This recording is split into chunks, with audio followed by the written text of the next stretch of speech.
Allahumma sholli ala sayyidina Muhammad.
Semareka den Parayatna semurir koambale titiyani gandayani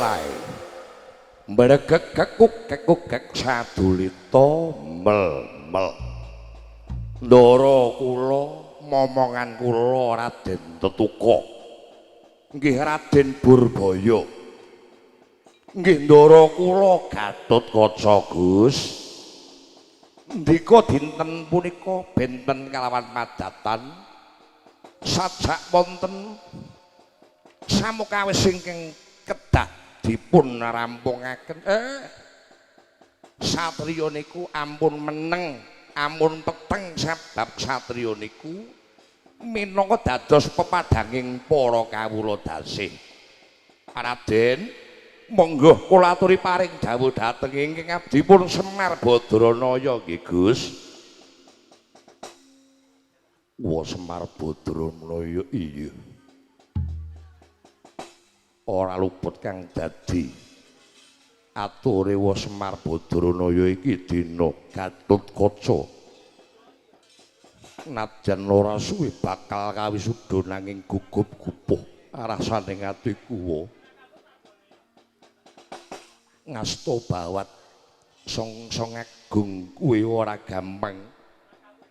Apa aku mengko bisa ngayomi marang para kawula sak negara Pringgondani Semar.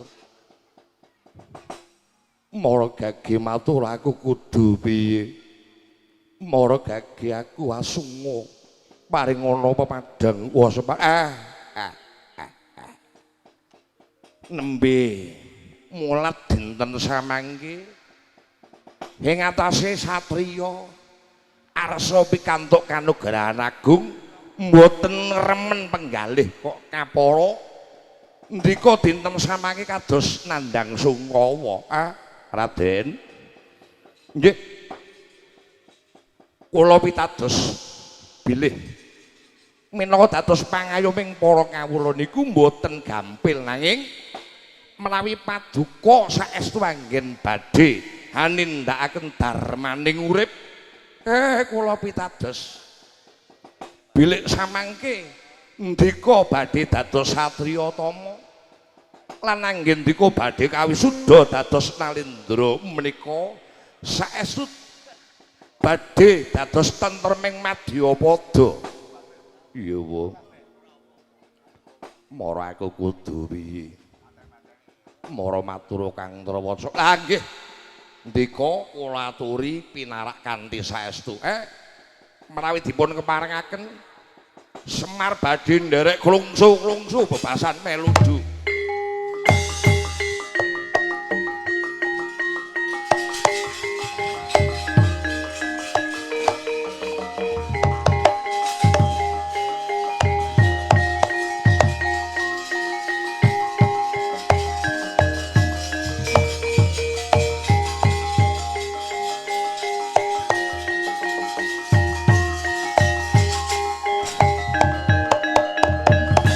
Rikata sang Gatotkaca tinon mapakarga suta tekad puras kresna tianangudi saktine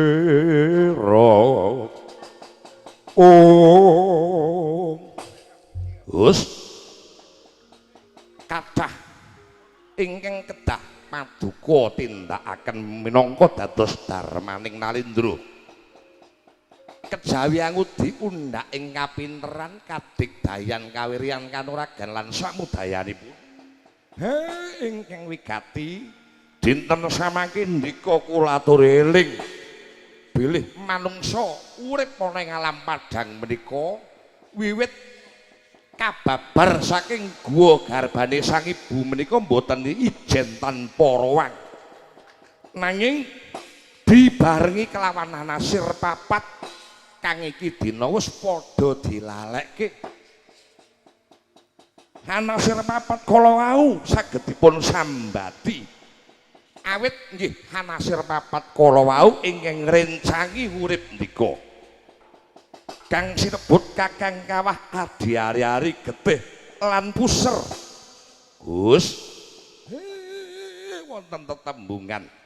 Sakniki wong Jawa wis do lali jawane. Karepe piye wong? Nah, ndika kedah sambat kelawan sedulur papat kelima pancer sebab sedaya kala wau wonten wujudanipun. Ndara Hanasir papat menika wujudipun putih, abang, kuning kelawan ireng.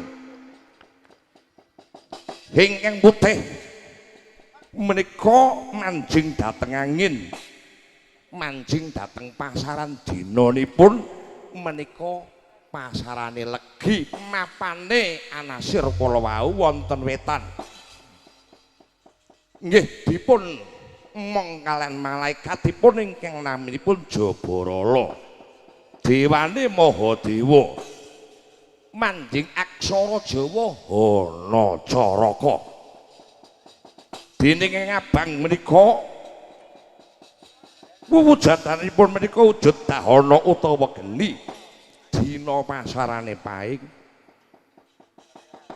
Dene mapane ana kidul neptune sanga malaikate Maha Makabala. Dewane Bathara Brahma.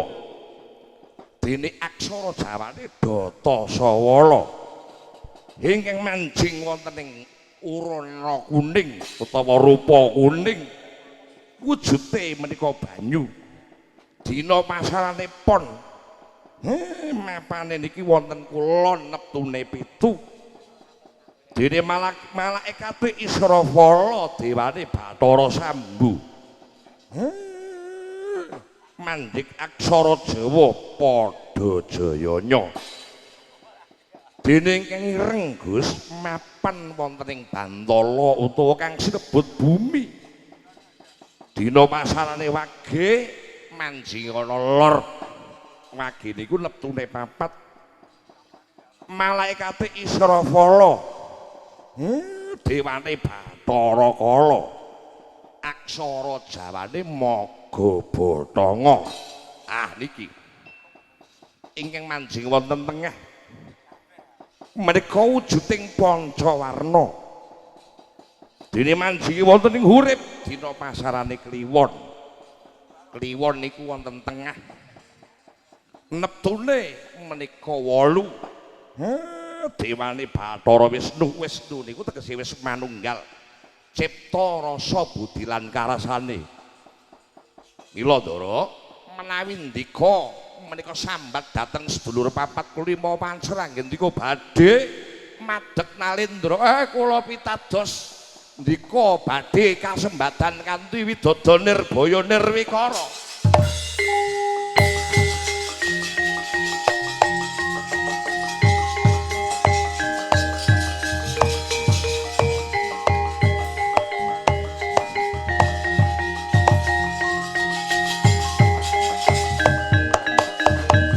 goncang kancing langit kelop-kelop katon lur kincaning alis sore sang mawe kandurung sabarang kadulu kiranya moyak mayik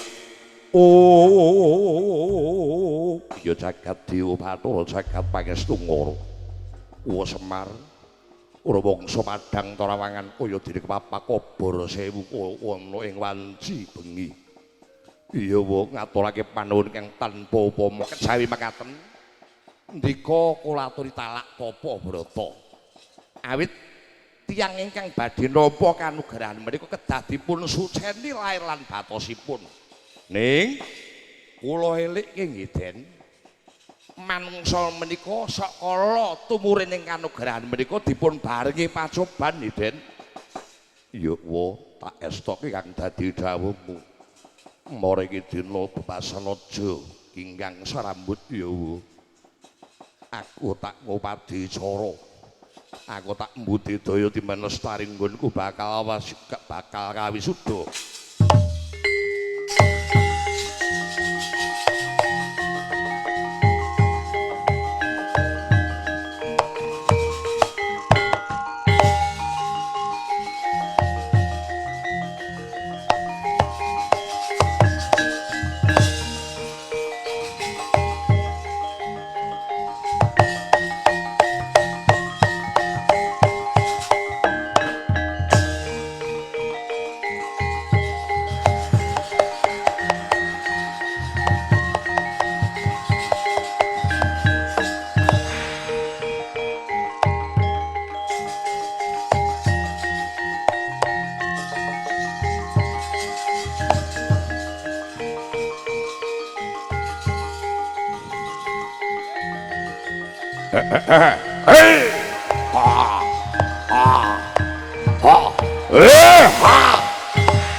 Wah.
Cemengkahanggo susumbar lindu bumi goncing gumaluduk guntur katuk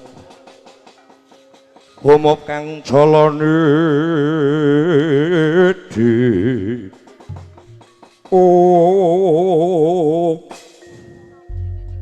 Indra mangrasa jagat pangestu ngara paman pade panyatnyana dawuh katimbalan nger paduka anak Prabu Nimbali kang paman kepatosan pun mancat nyono wonten dawuh ingkang kados pundi Aja kaget kang dadi wenggalipmu ya paman. Najan iki dudu jroning pasewakan nanging ana parigawe kang bakal aturke kawan paman Padhe Pancatnyana. Waduh, dedah wata dedah. Sumangga nggih anak Prabu. Kula aturi paring dawuh dhateng abdipun ing kepatosan. Dalu niki kula dadi patih semangate mboten kantenan. Dar go pas ora wis ora apa-apa.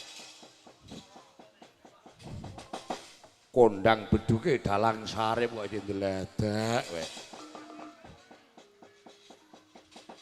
Dawuh katimbalan nggir. Pawarta kang binandunging Karna. Tembang karawat-arawat Bagol sinambi uruk. Iki dina Gatotkaca.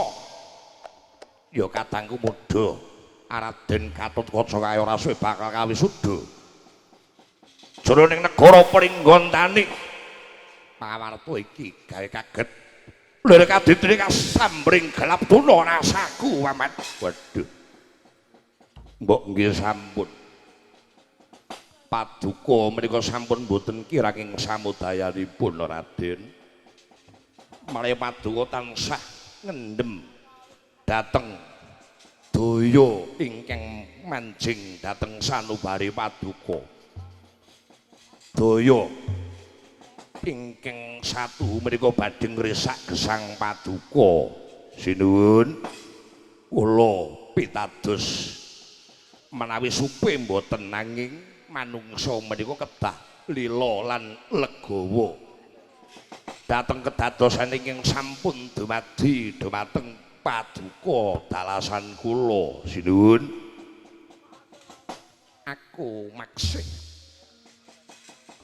kengetan duk rikala Kikis Tunggarana kae. Ya gene Kikis Tunggara kae cancane wewengkon Traju Trisna nanging saka liciking para Pandhawa. Traju Trisna iki dene kelangan saperangan wewengkon. Kang iki dina manjing dadi wewengkon ana ing Pringgontani. Kikis Tunggarana kae-kae mung dijoli dening wanita pujan. Aku diapusi dening para Pandhawa. Ora trima rasaku. Kuwi kang pisan. Kaping pindho.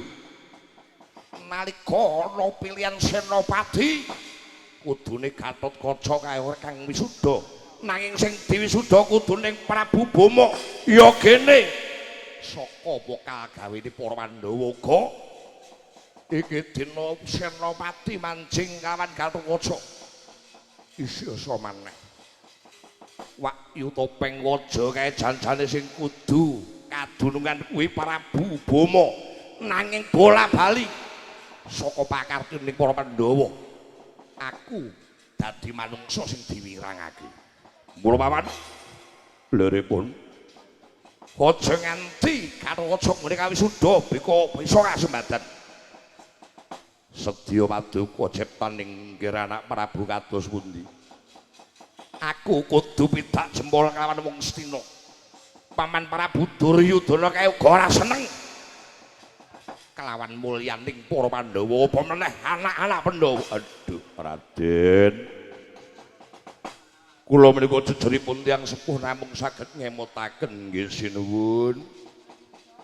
Manungsa menika tansah ngongso-ngongso dhateng hardaning kanemson. Kula aturi emut wong urip niki bakale mati, wong urip niki mboten mlungsungi Raden. Mongko menawi manungsa menika sampun manjing dhateng alam kalanggengan menika dipun suwuni tanggal jawab rikala gesang wonten ing Janaloka Raden. Manungsa urip menika namung nindakaken dharma. Sasampunipun dharmanipun menika sampun purna. Manungsa menika kedah manjing alam kalanggengan. Kula emutaken nggih Gus. Perkawis ingkang nyandang paduka wujuding Sraidrai. Dengki panasten tak wen menika kedah dipun sirnakaken saking nganggo paduka nggih anak Prabu. Cukup. Mejang kaya dalang. Nuturi kaya kiai. Kula mboten kiai. Sebab kiai niki nembe viral. Mboten susah ngrembug kiai sinuwun. Paman Pancanyana dawuh katimbalan mara kake iki dina tindakna dawing suk. Ontapna para wadyabala taraju tresna. Sak mangsa-mangsa nampa dawuh sajering sun. Ngecak perang paringgonani kudu tansah siaga. Magita kita waduh. Tansah sumadeng dawuh paduka minsang prabadi bidaling para wadya. Aja kaya bocah cilik, budalno para wadya.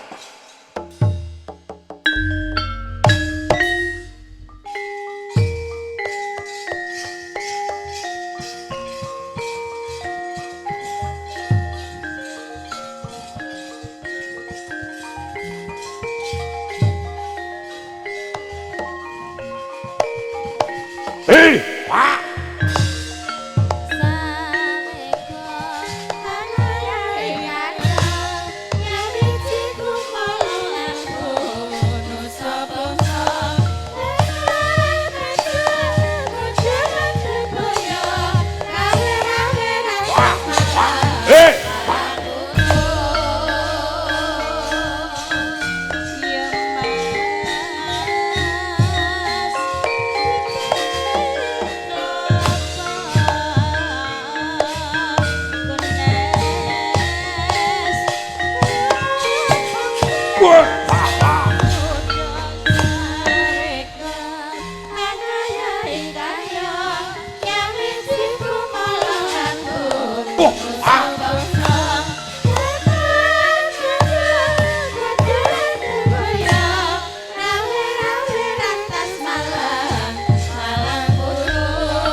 juta.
Oh,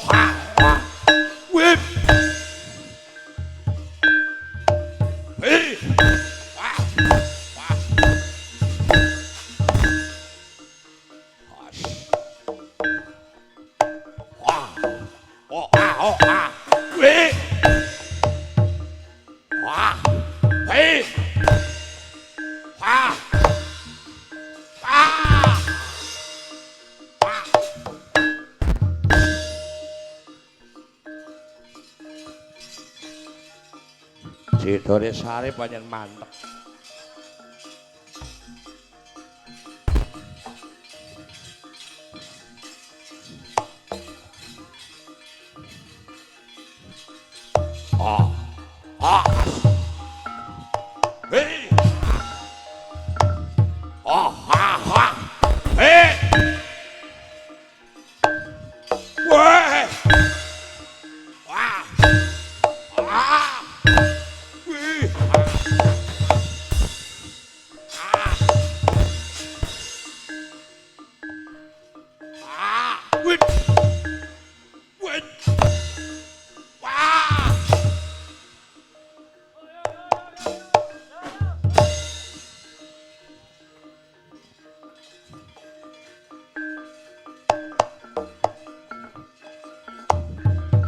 Laporan ngene. Oh, sesasi ping 16 kok Pak Loro.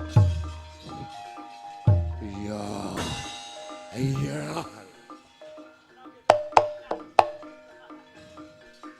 Penak dengarek nemu.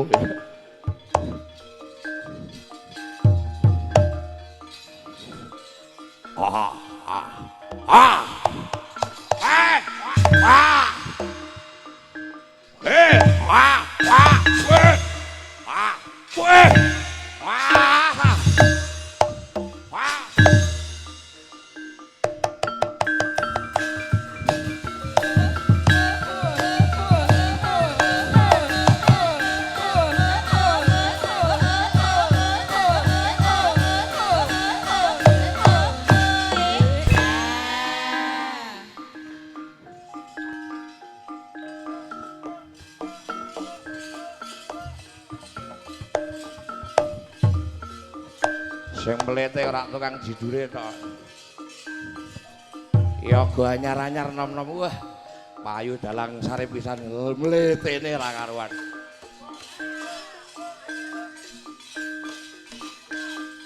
Rumangsaku.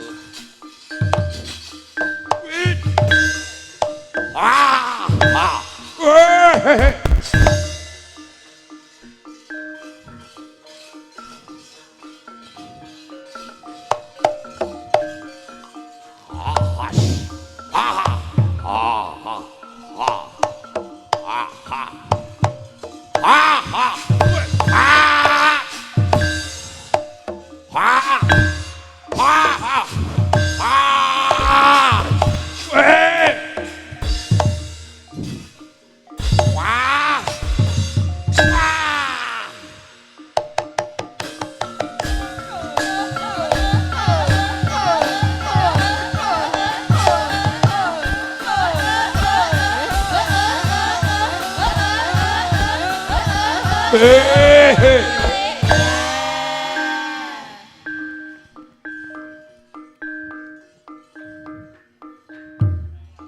Dipayoni pisan ku tampil buta kandhane ra karuan. Wit. Ha ha ha. Ayo. Oh ha oh ha.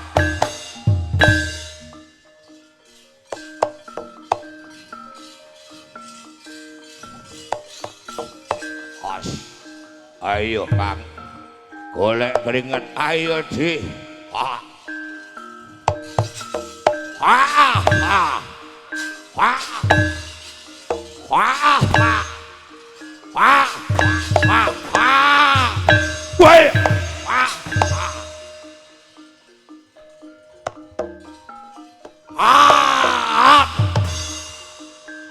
mbak Yaya ini aja nyokot to Kang. Selak kudu. Wah.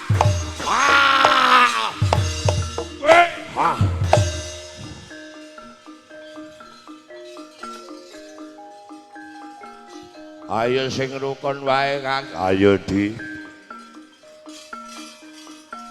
Saiki buta iki kudu rukun. Mula sing sakliyane buta kok ora rukun karo dulure kuwi ajan. Bangeten uripe bosok-bosok. Ha ha ha. Hei. Hei.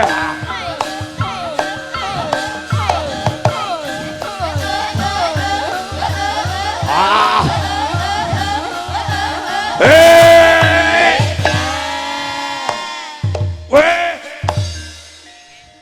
Wit. Wit. Ah. Oh.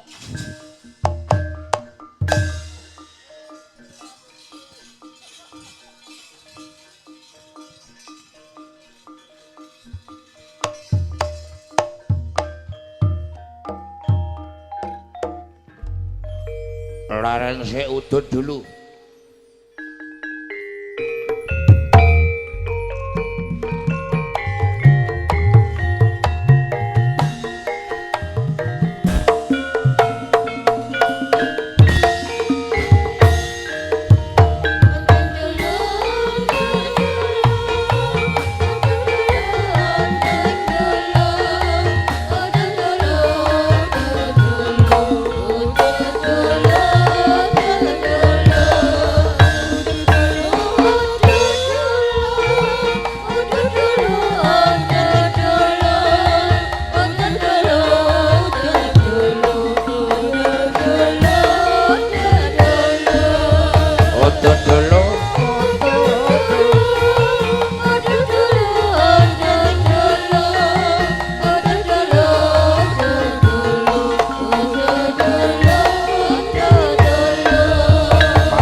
Laren sik ya, Cok, ngerokok sik.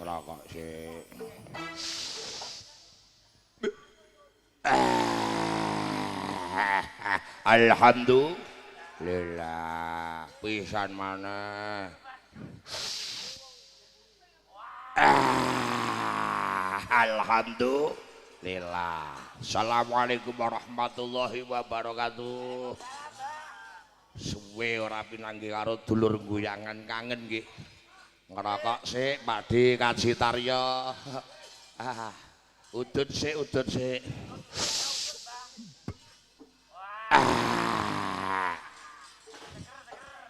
Kaya sing nyerot rak biasane ombek sithik.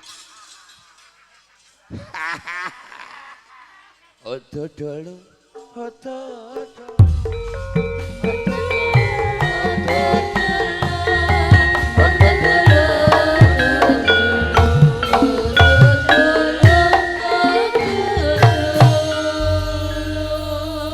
sapa to? Aim. Oh, wis kacek sithik karo daplokane Sambirata samber gelap. Mbok ora alon-alon gini to lele wah. Aduh. Iki mumpung ana waktu selo, utane isih akeh sing durung ngentap ping para wadya kae, wah ngundang pesindene. Iki ana 6. Jiro Lupatmo 6 perawan kabeh. Ya ana sing perawan tenan, ana sing perawan jahitan. Kita aturi jumeneng Trika Wulandari. Ayo disepot sok. Di ro lu. Haye.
Sugeng dalu Mbak Trika. Nggih lujeng dalu.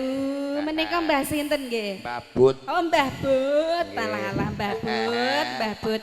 Nggih. Nggih. Pripun kabare? Oh, penget lho Mbah But. Alhamdulillah. Nggih. Kados iki sinden terlaris sak Kabupaten Jepara. Nggih amin pangestunipun nggih Mbah But nggih. Alhamdulillah paringi sehat. Alhamdulillah. Delok maneh sampean sambatan gone sinden Sri Mukti ora? Lho lah ya mestine wong ya rencange kok ya. Men digawe kira terus tak ulemke Sri. Oh lah iya, wong arep ndek gawe kok ya cek biayaan ae lho sing Oh nek gumun. sing cara aku diwakilke mau kok ya. Ayo Trika nembang. Dalem nembang napa menika Mbah But? Nembang sing penak-penak aku tak karo udut. Ageta. Waduh, ora siap iki. Ora kulinane. Ora kulinane udut to ya. Ayo. Nembang sing penak-penak. Napa menika nggih? Nah, tembang kangen ya kena. Apa jenenge? Nggih, kesayangan. Alah, tembang kangen. Kesayangan. Oh, kesayangan. Nggih. Wis kono. Aku suwene mimpin tandil terus lagu-lagu ra pati dong. Mboten ngertos to malah. Mbah But saiki wis arep dadi santri kok ya. Nggih. Wis parane mengulon pokoke Wis Mbah But. pangestumu. Amin amin nggih. Santriku ya akeh wedok-wedok. Lho, Nek ora ana wedok-wedok. sing tak demeni ya. Ayo gege kok ya santri ning kono-kono kae ya. Ora. Kiai ning kono kae. Wis kok aja diomong kuwi oknum. Nggih, monggo Mas Sigit.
Asik. Matikan lampu. Buka susu. Lah kok ngono lho. Susu edang maksudnya.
Kaya iki sing nyoteng Gumilang ya.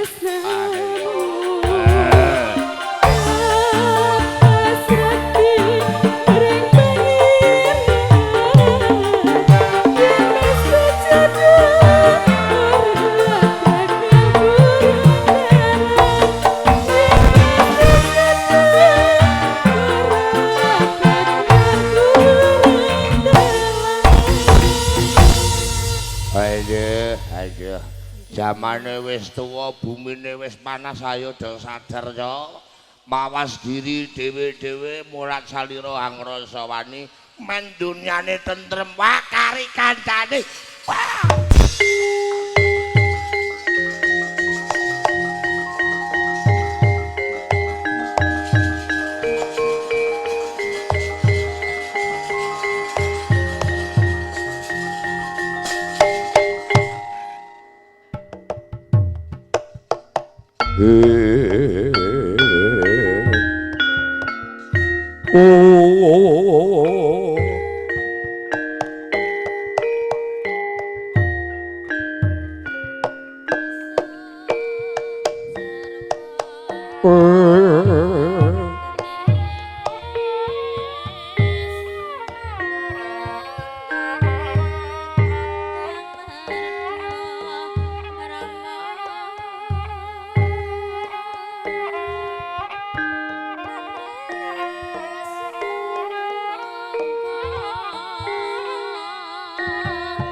Permorone manguswa kamorang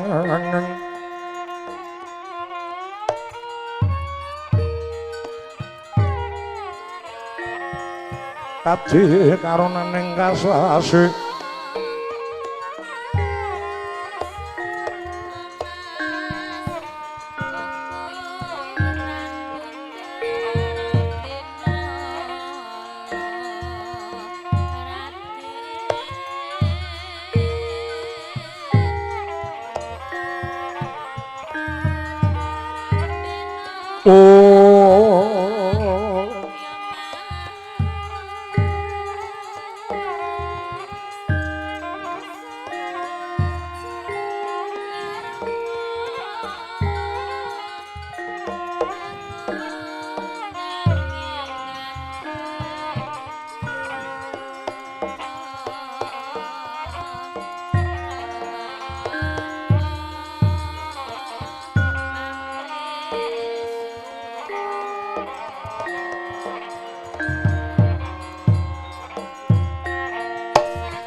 Leng-leng lan mengolati surya mangrangsang layang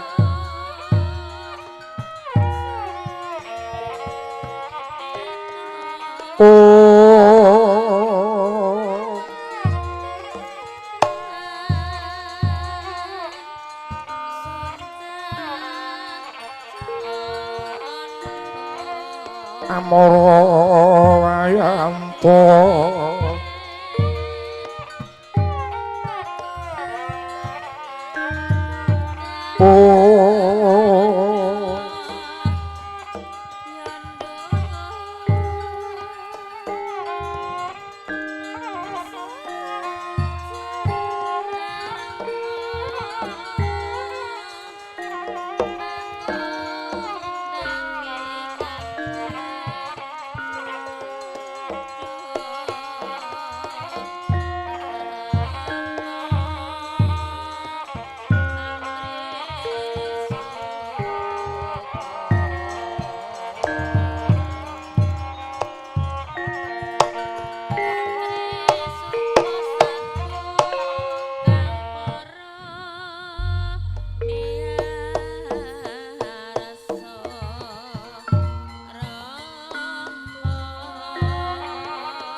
Tuan Semah nering ulun ngapura boresang mara bangerat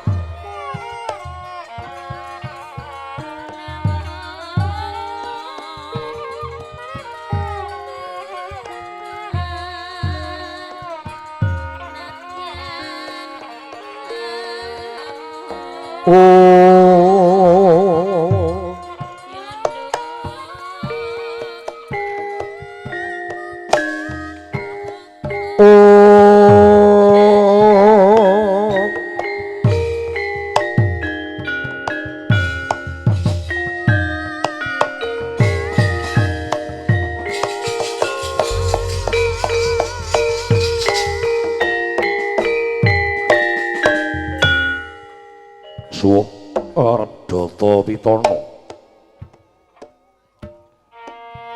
aglar gumelar negara kang jembar tebane para sasat tanpa magut winawus para banding yang mengku kandha nguripana budaya ingkang samya miarsi kahiring swarane gending adhapa ukara kang sara runtut winarasita dongeng kuna ngembu pepiling wayang Purwa ginambar miring wit-witan wara sesuluk lelir binabar pindaning jagat gumelar layar ginulung minatos puputing lelakon sedaya winandaka drate kang ngawasa blenjong kinaraya pepadang kidalang paring gesang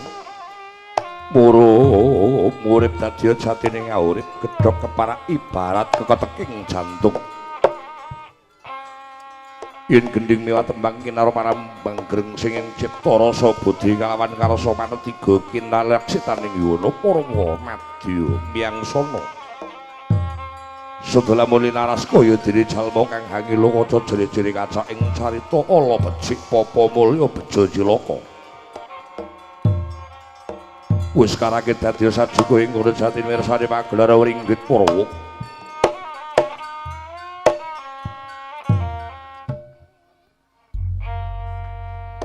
minangka dadi pambukaning kandha lakon kata gumelaring kadi paten gelagah tinulu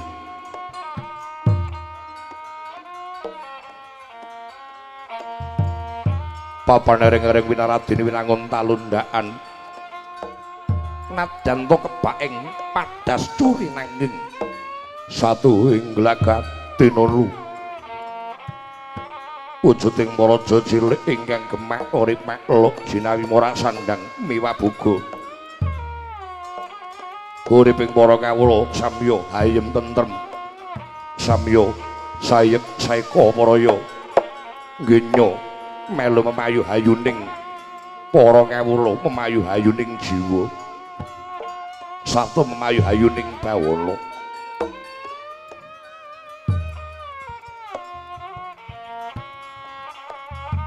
Jroning praja ing madyaning lagah tinulu andhentaken darmaning sama Bedadana Dendha liring boten nambah ngampine. Nadyan to punika kulawarga lamun tumindak Budi Candala mila ing asta bawat datan mawi gak satwiji lajeng maturaping pamisesa. Nadyan to amung kawula dasih lamun sampun darma bekti marang praja samya pikantuk kanugrahan saking karasaning Sang Nata Jumbuh kalawan darmanira marang praja lak sinten ingkang ngasta bawat songsong agung madyaning lagah tinulu papanasana pilane dewi-dewi putra raseksa Pathak Pragosa Jawata wisik sakra kasih pandhita apeparap lamun Nalendra wenang hajuluk punika ingkang angrenggani wonten ing kadipaten Glagah Tinulu wujuding Adipati Raseksa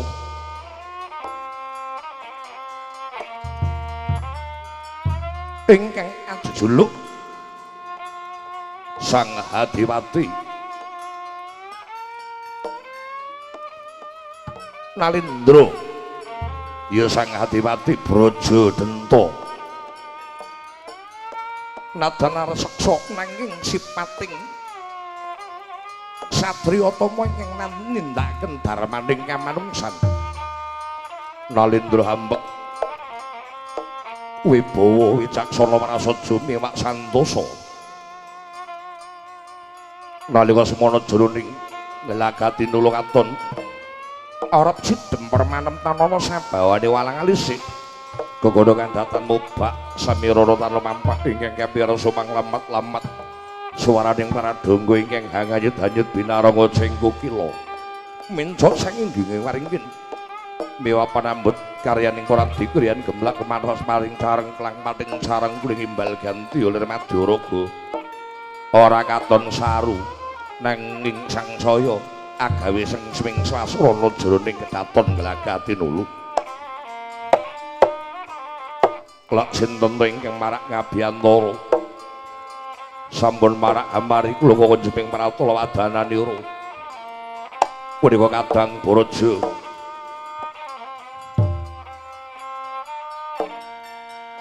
Raden Braja Wikalpa ingkang satuhu setya tu dhateng ingkang raka sampun dangu benya sumungkem wonten ing jroning pasepakan nadyan Sang Nata Deren purun paring dawuh pangandika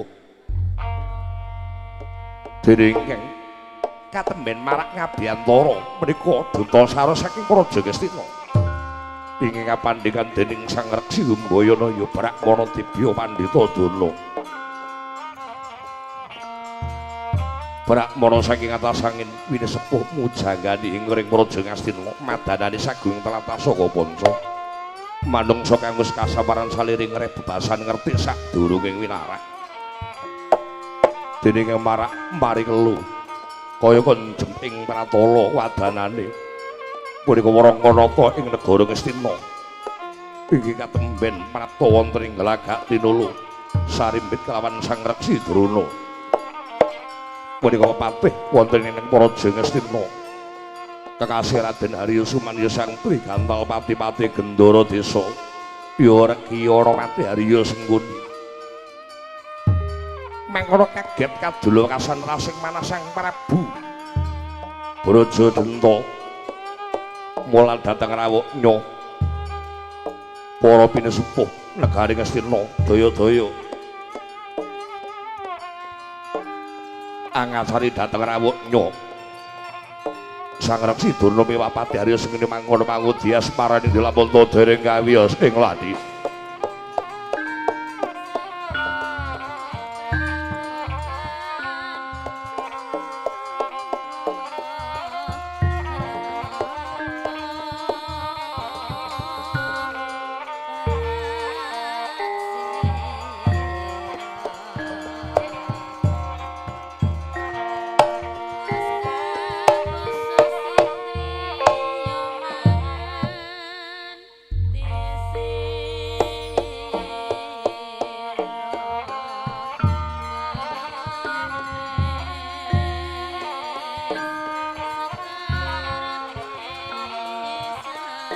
sang nata praja denda ngandika ina ring semu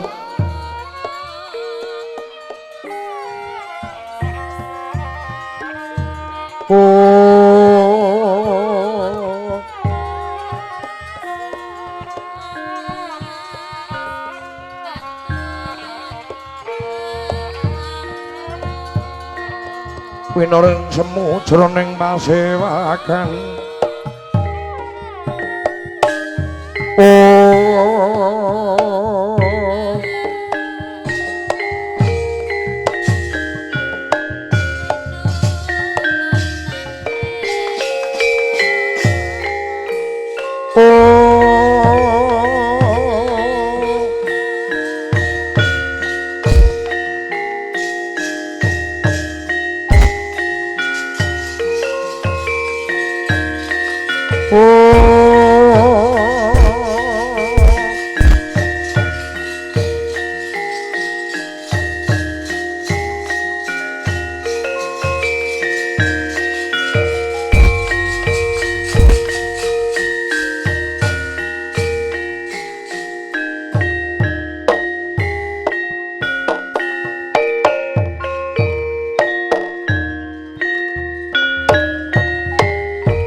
ya para Pandhawa biyak gumulung manggung siremyang sapa Kurawa kembang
Arwana munsar tinon lara kekoneng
leng aramyan ingkang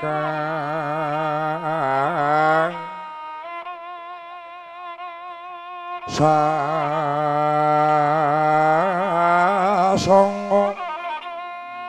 kumenyat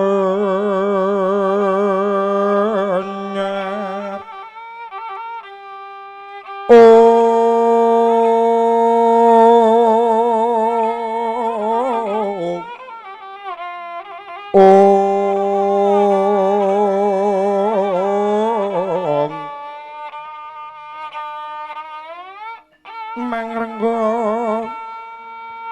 para mengpori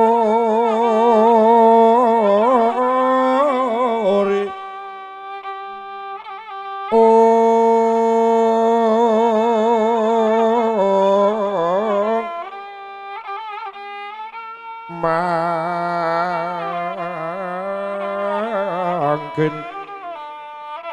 tanpa sirih halep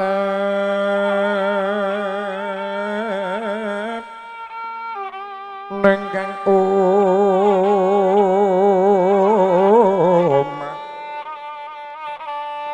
mas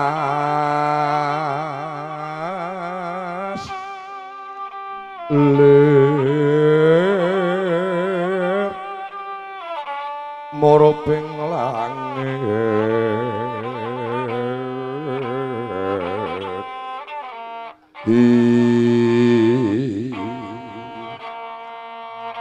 takian sarwa mandi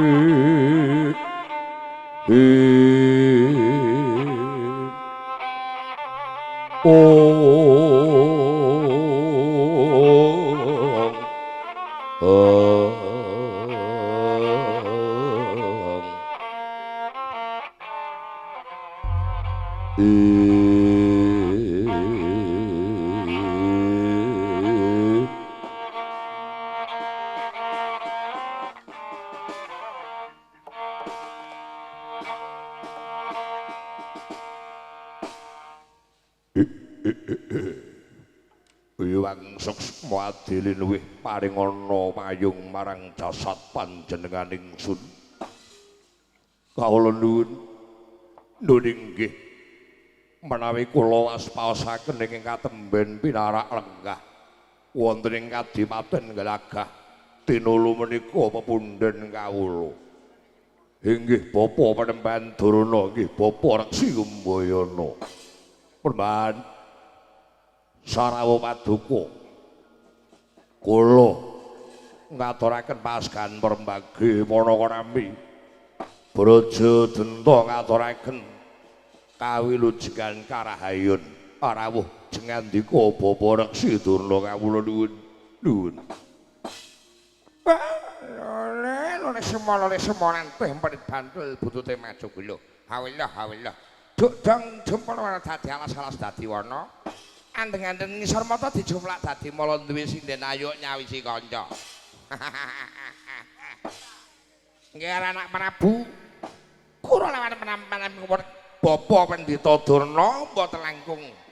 Kula tampi mugi ora makating mardaya sumu-sumu balung sungsum kang bapa ing saka panca. Mboten langkung taklim kula kunjuk dhateng Paduka nggih anak Prabu Braja Denta. Kawula nuwun inggih. Kula cadhong kula pundi ndayana ing kasantosan kula Bapa Durna. Kula aturi pinarak lenggah ingkang prayogi Bapa Reksi Durna. Sampun mboten kirang ing prayogi nggih. Kang Bapa tebih saking Praja Kesena.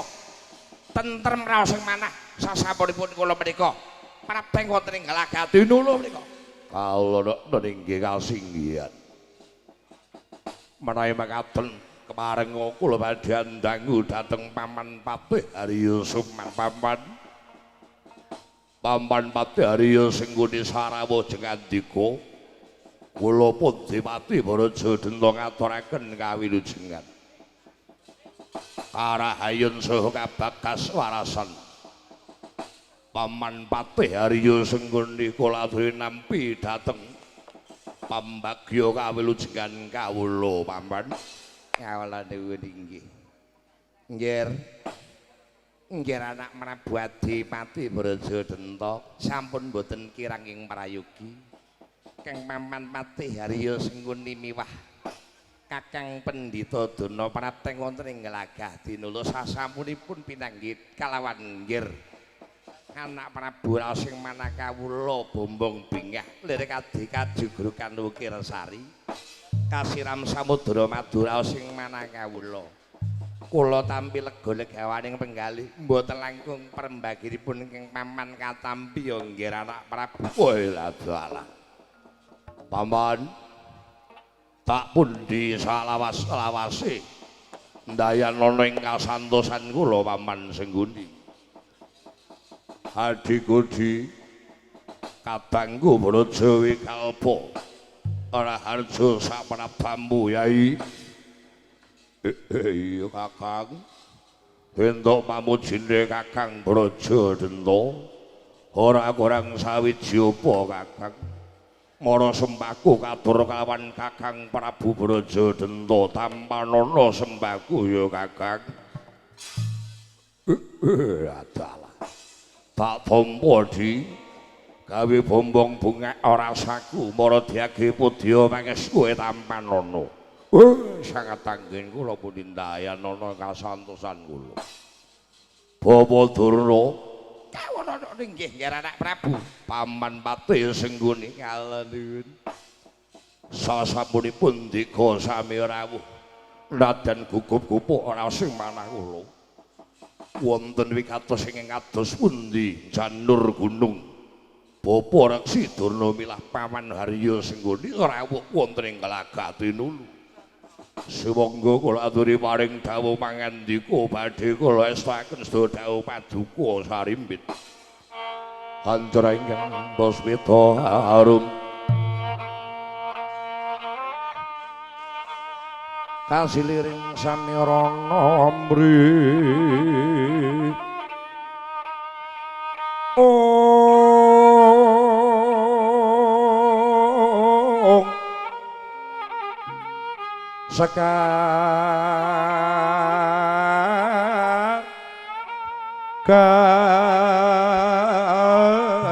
kadung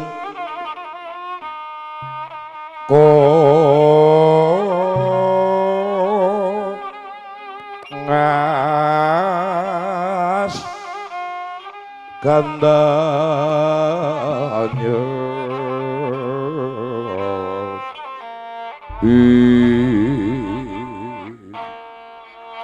mawe raras ora naning driya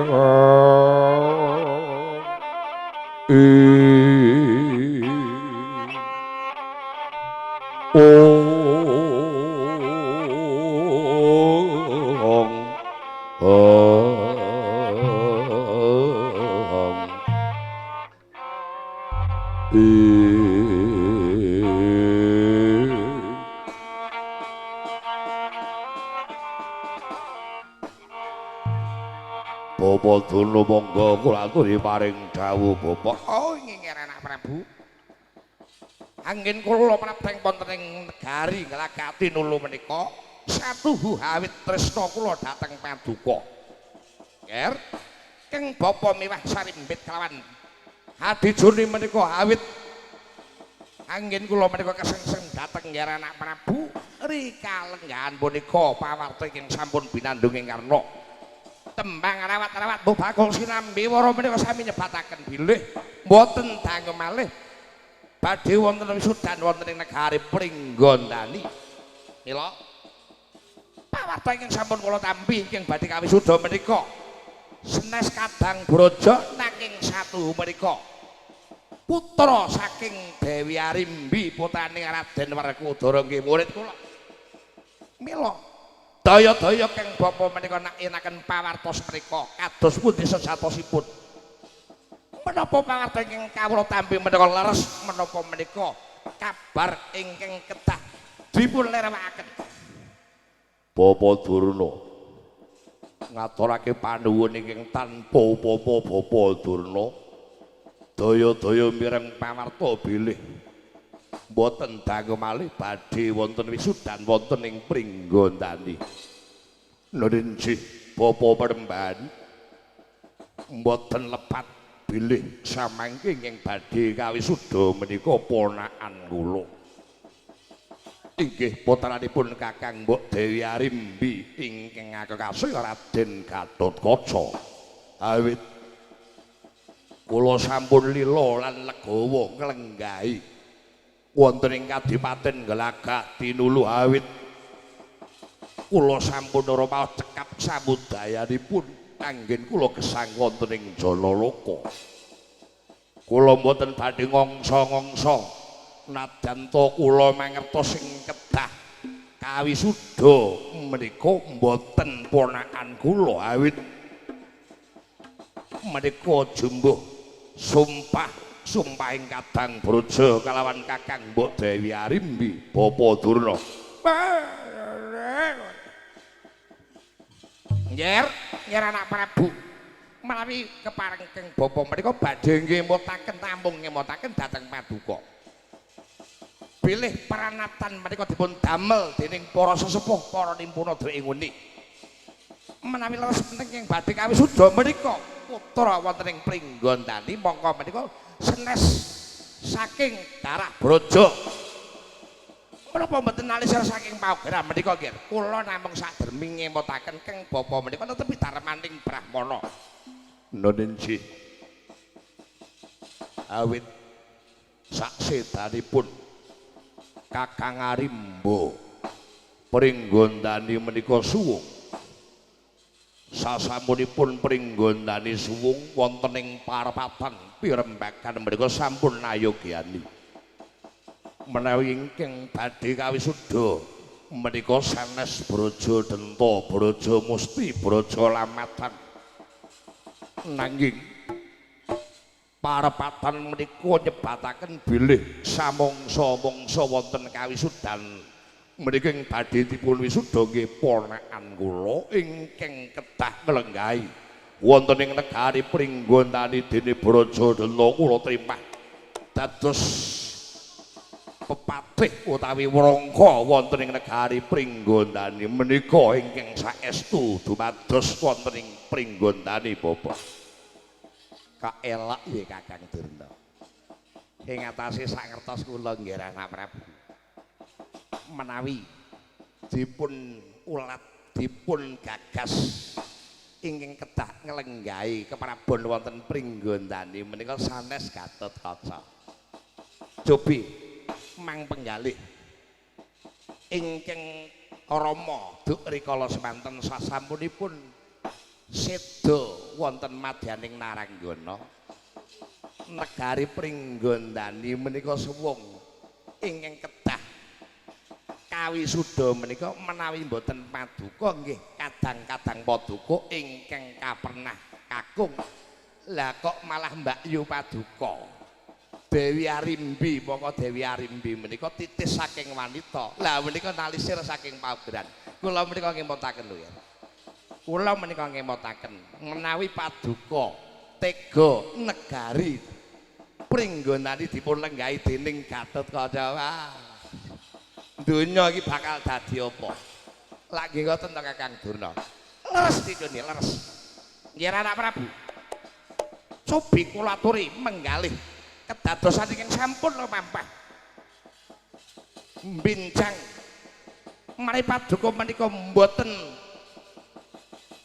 satu ngrembak perkawis menika gesta kedua kedadosanipun. Cobi ingkang lenggahi duk rikala semanten menika Sinuwun Prabu Tremboko. Ingkang Rama Prabu Tremboko menika seda wonten madyaning Naranggana sasampunipun mengsah kalawan Prabu Pandhudewanata. Mila sampun ginaris bilih Pringgondani kalawan para Pandhawa menika kedah mungsuhan. Nonenjik nanging boten makaten kedadosanipun. Cobi sasampunipun Sinuwun Prabu Tremboko menika nyewargi dipun gantos ingkang raka menika pun Sinuwun Prabu Arimba. Sinuwun Prabu Arimba menika sedanipun saking sinten? Sak ngertos kula sedanipun Kakang Prabu Arimba. Menika seda wonten astanipun Kakang Mas Werkudara anggenipun ngorbanaken jiwa lawaraganipun kangge kamuktenipun Kakang Mbok Dewi Arimbi. Nah, menika kepanggih. Sinuwun Prabu Arimba menika dipun pejahi dening Werkudara. Lha kok malah sing badhe dipun wisuda menika putranipun Werkudara. Wah, lah donya iki bakal dadi apa? Arek ya ngono to dituni. Lho nggih Kakang Durna. Nggih, monggo dipun penggalih langkung rumuhun. Menapa paduka mboten milik menawi Pringgondani samangke menika negari agengipun sami kalian negari Ngastina. Mila kula aturi emot. Ora ana wong urip ning alam padang niki sing ora kepengin derajat pangkat bondo donya niki mboten wonten. Menawi paduka kawisuda dados Nalendra sila linggih tumpang arek duding kana duding kene. Ora enak wae piye, Kang? Iya didudi. Arek perintah kae jupukno kae. Jupukno wedang kopi ning mobil lho arek perintah. Oh, kari to. Iyalah. Kae jukukno wanita sing ning jero kaca kae. Ratu niku arek perintah. Lho menapa mboten sekeca? Lah kok sampean menika kedah nglenggahi kapara dipun paringaken dhateng ponakan sing embuh-embuh wonge. Waduh. Paman sengune ampun ndumbani dhateng mboten ndumbani menika satu. Kula menika matur menapa wontenipun nggih. Monggo dipun penggalih kanthi wening ing penggalih. Saderengipun paduka menika gesta kedhuwung menawi pringgondani panjenengan paringaken dhateng ponakan paduka. Kula pitados sampeyan ingkang dados rangka monggo dadi wakil niki abot. Ing atase paduka menika tiyang sepuhipun nek dadi patih wah diperintah rono perintah rene. Kon metuk sinden kono sinden kene kalah bubrah-bubrah. Monggo bojo sinden kaya ora gampang abote ora karuan.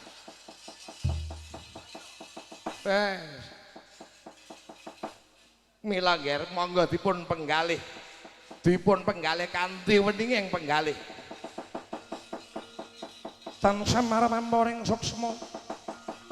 Sinaksmaya enak ya ing asabe sinimpen selong ing kalbu. Pambukaning warana talen liyep layaping aluyup.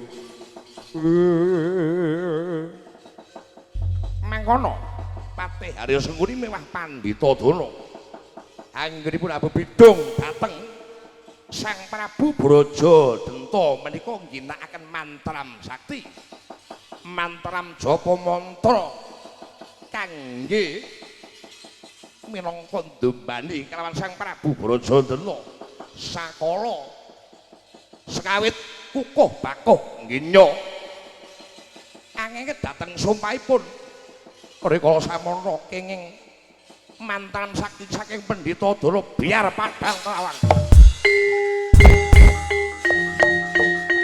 Wah,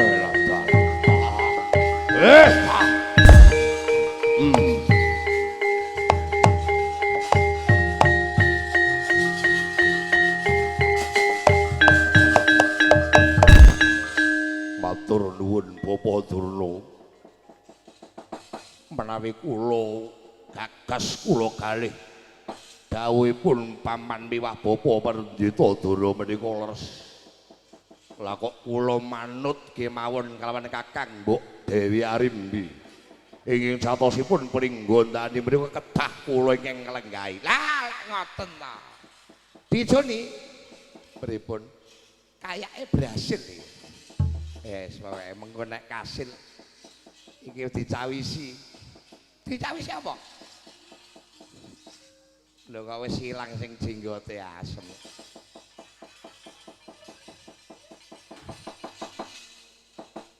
Mangka iki dina mengko bakal suka paris suka. Waduh paman lawan Bapa Dana kados pundi kene?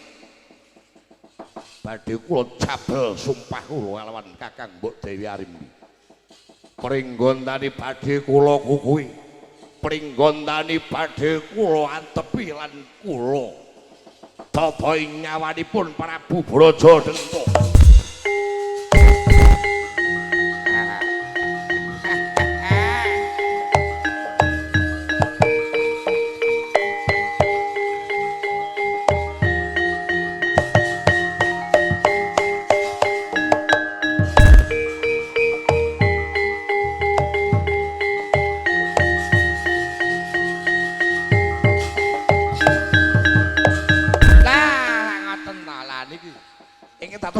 Kula menika pranatan tetep pranatan ing kedah dipun lempengaken kedah dipun lurusaken.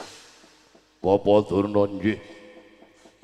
Sampun padhang trawangan nembe emut bilih kedah pare kedah kula menika putra ingkang sepah ing Ketanggukuhi Kalungguhan Negari Pringgondani badhe kula wurungaken kawisudan menika Gatotkaca mboten menang negari Pringgondani sing menang Prabu Bradjadenta leng-lenging ndra mangu mangonggong kanduan remang lelena tanpa kanin lelena tanpa kanin kocap kacarita nalika suprabasan nginyo paring sabda pangandika Prabu Bradjadenta miwah pandhita duna lawan mati are sengkuni pasal nginang durung abang Watu durung baik Bantala gatak wonten gegere yan panaptaning duta saking Pringgondani ingkang kapandhingan Raden Braja Musti minggah wonten inggil miyakaken padha separa pepek ya tamu Tanyo Bala Pandhawa yuk kumulung mangung sremyang saka Korawa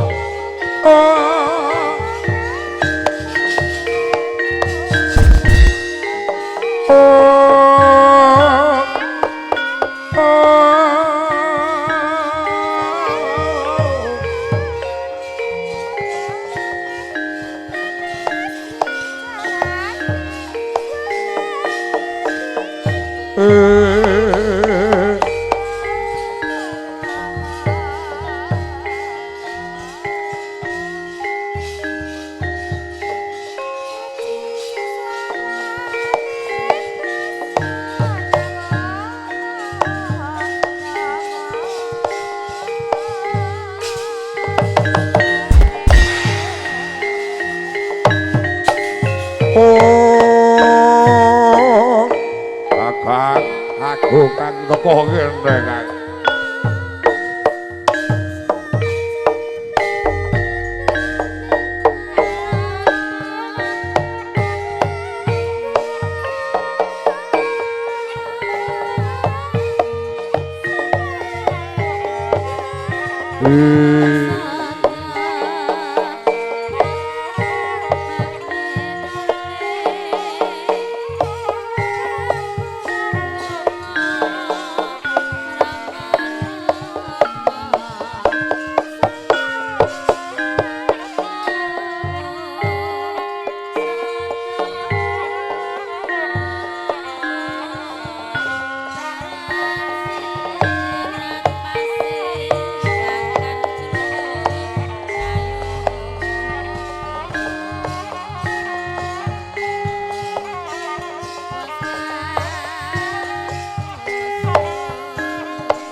Asinong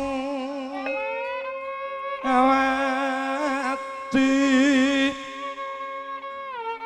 Asinong wati jagat kinari among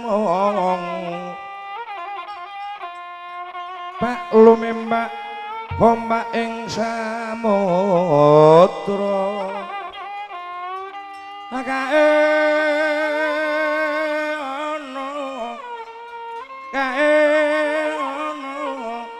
bali lumut ambregenggeng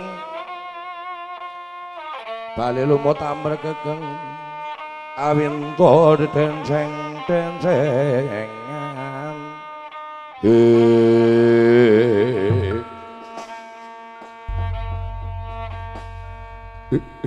Ndawas pada kang prapta ing abiyantaraning sun Adiku Braja Musti di ora harja sak wekamu ana ing Glagati Nulu Adiku Braja Musti iya Kakang entuk pamujimu basuki slamet aku para gage bektiku katura Kakang tak tampa ya di ndayan ana ing kasantosan anget gage mana kaya Kakang aku kala bedana adimu Aku ngaturake tebah karo Kakang.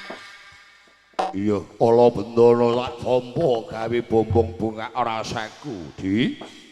Mara kage padha pangestu tamanana kala bendana. Ya. Gawe bunga rasaku ya, Kang. Tak tampa dayana kacatosan. Kula ingkang sowan ngersa paduka Kakang. Iya Braja mesti. Ana wigati apa dene sira mapan ana ing lagati nulu kene para kage matur ya Di. Nunji Kakang. Awit keparenge Kakang Mbok Dewi Arimbi.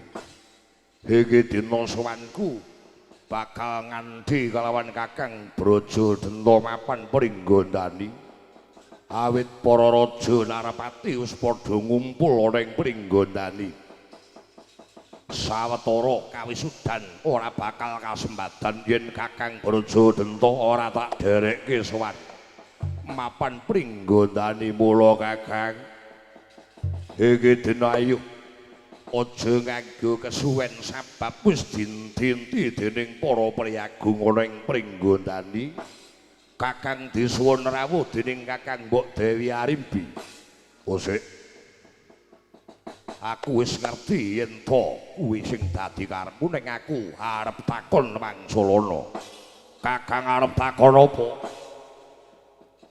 Janjane Pringgondani kae kudune sing nglungguhi kuwi dudu ponakamu Gatotkaca. Aku takon Wangsulana.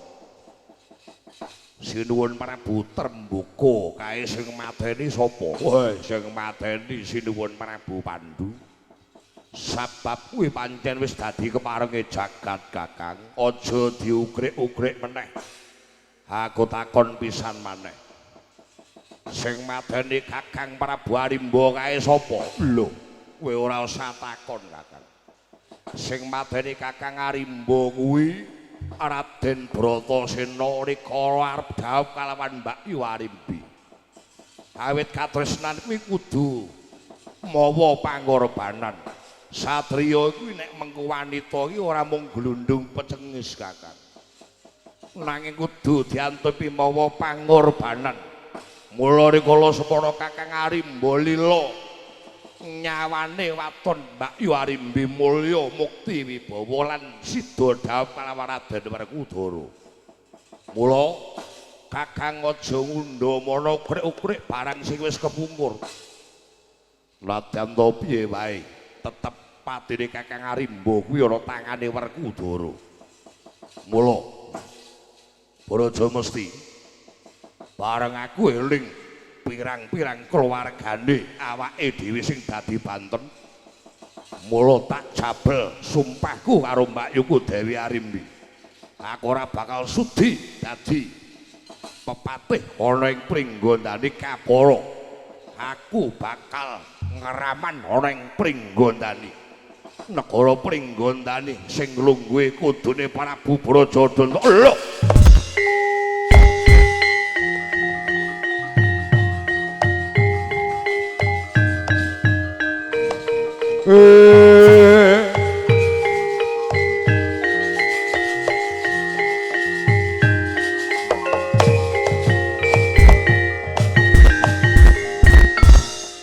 Putra Mandra Watata Katiwisaya Driyaksa Sara Maruta Pana Pawon Margana Panca Bayu lan Warayang. Kakang apa lali kang dadi wekasing Suwargi Rama.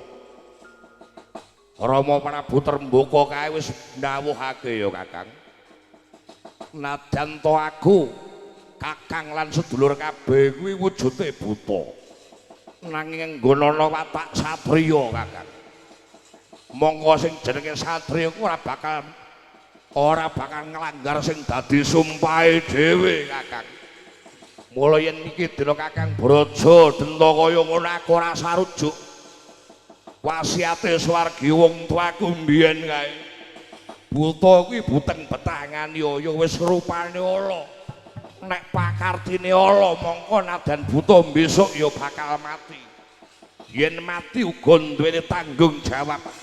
Mula wekase bapak iki dina Kadang Braja wujuding buta nanging unggana watak satriya. Yen Kakang jabel sumpahmu teges Kakang tega karo aku. Wah, ora kaya ngono. Nanging aku uga kudu mikir adik-adikku bisa mukti kae. Braja lamatan Braja Wikalpa. Yen nganti ora entuk panungguan, engko terus kepiye? Mbah, aja padha ya, Kang. Iki dulur kabeh. Nek mung perkara ngrebuk bojo donya, derajat pangkat nganti tukaran karo dulur, aku rasa rujuk, Kang. Aku kok gulung-gulung nek kowe kaya ngono. Ayo direbuk sing apik. Ayo Kakang pisan maneh. Tak elingke, gelem tak dereke pringgondani ora sudi. Wah, wis. Iki mau piye to? Wah, iki jelas iki nek pakartine pendhita dolongane pati Haryo Sekuni. Ning didikane anggere ana wong loro kok bubrah. Wis to. Aja meneh ning negara. Kumpulan RT anggere ana Sekuni niku bubrah. Paguyupan yoga-yoga anggere ana Sekuni yo bubrah. Wah, aja tukaran. Ayo Kakang iki dina gelem apa ora? Pisan maneh tak wangsuli. Kapara kuwi aja bali ayo bareng karo kakangmu. Bareng karo kakangmu njaluk negara Pringgondani kudu bali. Wah. Wis ora ana gunane aku lho kene. Kakang ora wajib tak ajeni. Wah.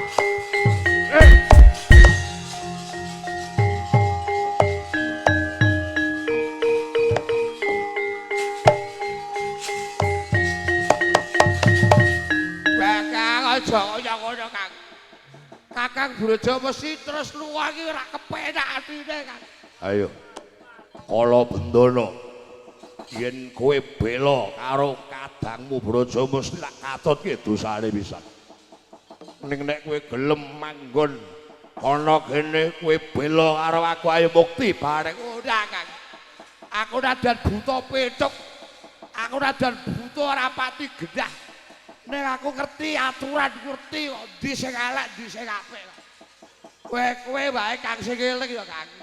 Ayo bareng tak jaluke ngapura Mbak Ayu Arif. Ora sudi. Bedai Kang. Ayo Kakang belajar tetok aja kaya ngono ora minggat.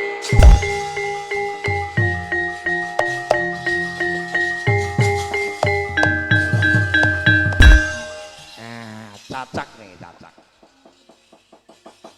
Cacak ya Didori. Lah niki. Pripun Paman? Lah menika. Ingkang kedah paduka tindakaken nggih ngaten menika. Tiyang ajeng mukti niku mboten usah mikir dulur.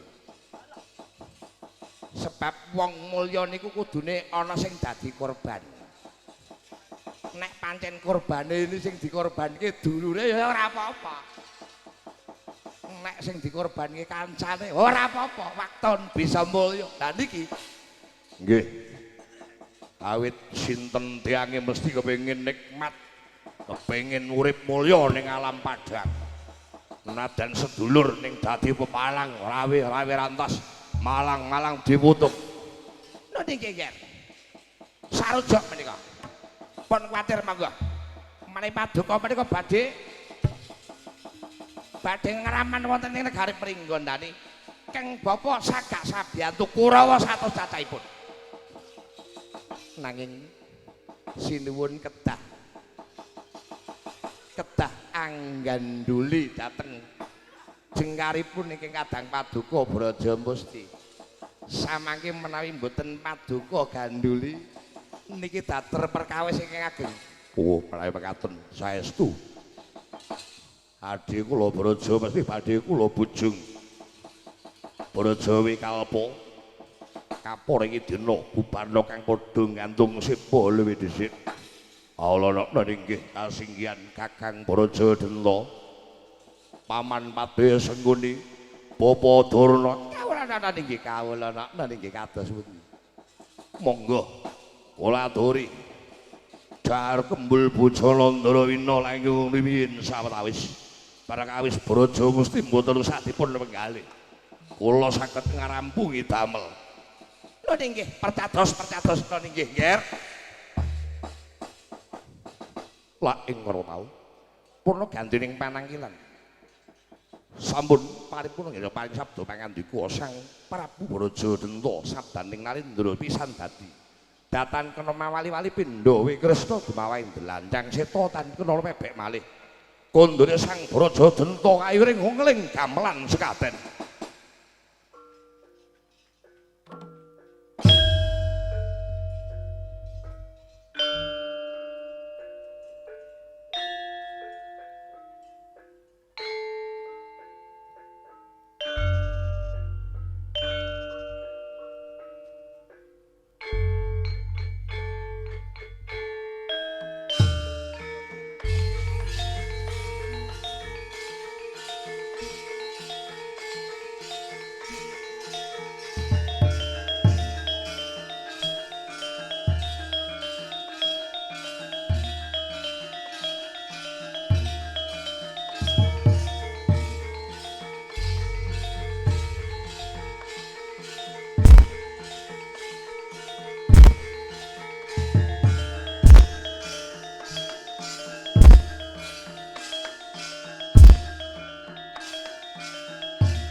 Hey!